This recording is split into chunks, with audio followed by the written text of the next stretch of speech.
So, as Dave Stewart talked, one of the beliefs that students have to have is that their effort will actually lead to some kind of success, or that they can improve the quality of their skills through their effort.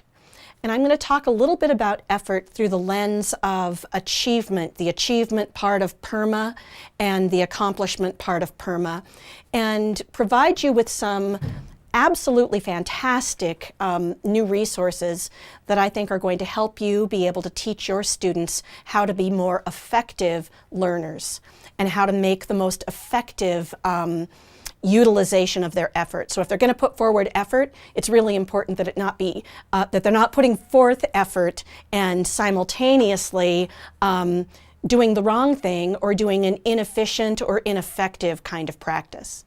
So that's what we're going to be talking about, is the nature of effective effort. The first thing that I want you to think about is how you can teach students to engage in strategic and deliberate practice. The idea that effort in and of itself is good enough has actually been disproven by the research of Carol Dweck in her Mindsets, her most recent version of Mindsets, and numerous articles that she's now written actually cautioning people regarding the praising of effort blanketly. She's talking about strategic, deliberate practice, which is exactly the same thing that a research scientist named Anders Ericsson talks about in his book called Peak. So two different takes, two different scientists who are talking about this work and the need for strategic and deliberate practice. And I'm going to share with you a website that gives you clues to 6 critical strategies for improving the quality of students' deliberate practice to make the most of the effort that they're putting forward. So, the next thing that I want you to be aware of is that we need, as teachers, to teach students the kinds of learning strategies that are going to lead to mastery. And that mastery includes the actual knowing of things. We're learning a lot about how background knowledge in terms of reading comprehension is absolutely essential for students having higher levels of comprehension over time, and that the more a student knows, it snowballs. It has a snowball effect in terms of their knowledge building. And knowing things and the development of mastery is incredibly important for their ongoing efforts as learners and to be effective as learners. And finally, the last couple things that I want you to think about are self-regulatory behaviors.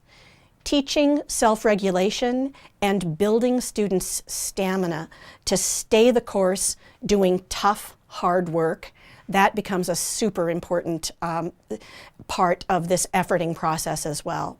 Stamina building, teachers that are implementing or engaged in implementing the Daily 5 approach in relation to literacy, they spend a lot of time teaching children how to build stamina. And it actually has a fantastic effect because you've got both intrinsic motivation and simultaneously the building of stamina as students are working through the process of becoming better readers and better writers. They're practicing their reading and they're practicing their writing in significant blocks of time. So the reading of connected text and the writing of their own stories. And then finally, everything that we were taught, if we were taught anything at all about teaching study skills, is probably wrong. And the Learning Scientist website is the one that I'm going to point you to. And I'm just going to give you a little bit of an overview. In relation to effort, the first thing that you need to know is, out of the research of Angela Duckworth, effort counts twice. That is a direct quote from her. It is talent plus effort that creates skill, and it is skill plus effort that creates achievement. So this formula where talent or effort counts twice and talent counts only once, right, as a part of that overarching formula, is exactly what all of the research of Anders Ericsson and others are showing regarding the engagement in deliberate practice that actually leads to deep levels of expertise. So that's a first little bit that I wanted you to have. The 3 great books on this topic, wow, these are great books, and they're all available on Audible. So if you are dyslexic like me, this is a boon. I very much enjoyed Angela Duckworth's book on grit. I really liked Anders Ericsson's book, Peak, and Make It Stick is one of the best texts that I have read dealing with new strategies in cognitive science that have come out of cognitive science that help students become more effective and efficient learners. So the utilization of effort.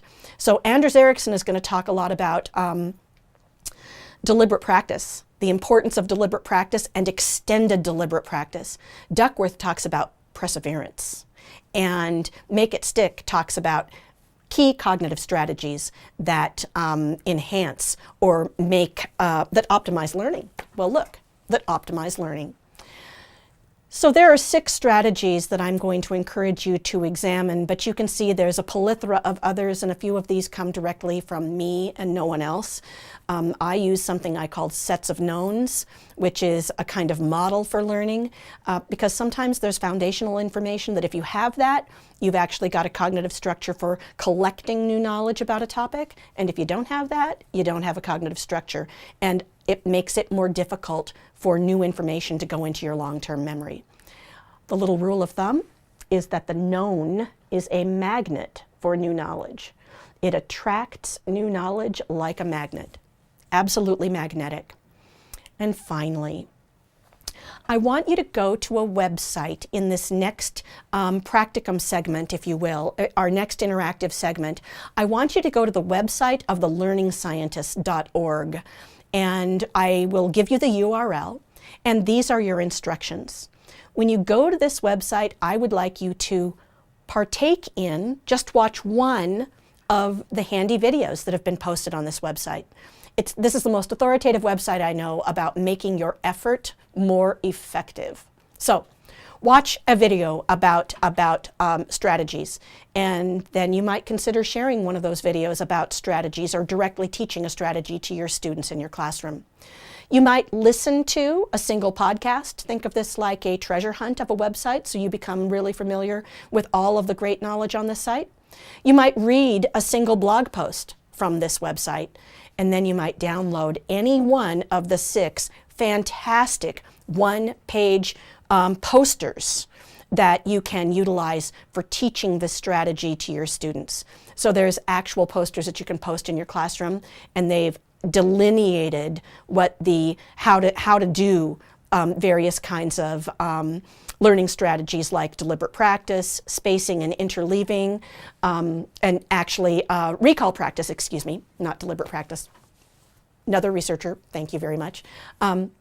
So recall practice, spacing of practice, and then interleaving practice, all of these are incredibly powerful, and our students need to know. They need to be taught, and they need to be taught early, and they need to be taught persistently over time so that students become more effective learners. So I would like you to go to this site and try it out and use it, and rinse, wash, repeat. Go back and back and back again, because this is really, really good information, and it's information that will transform the lives of your students over time.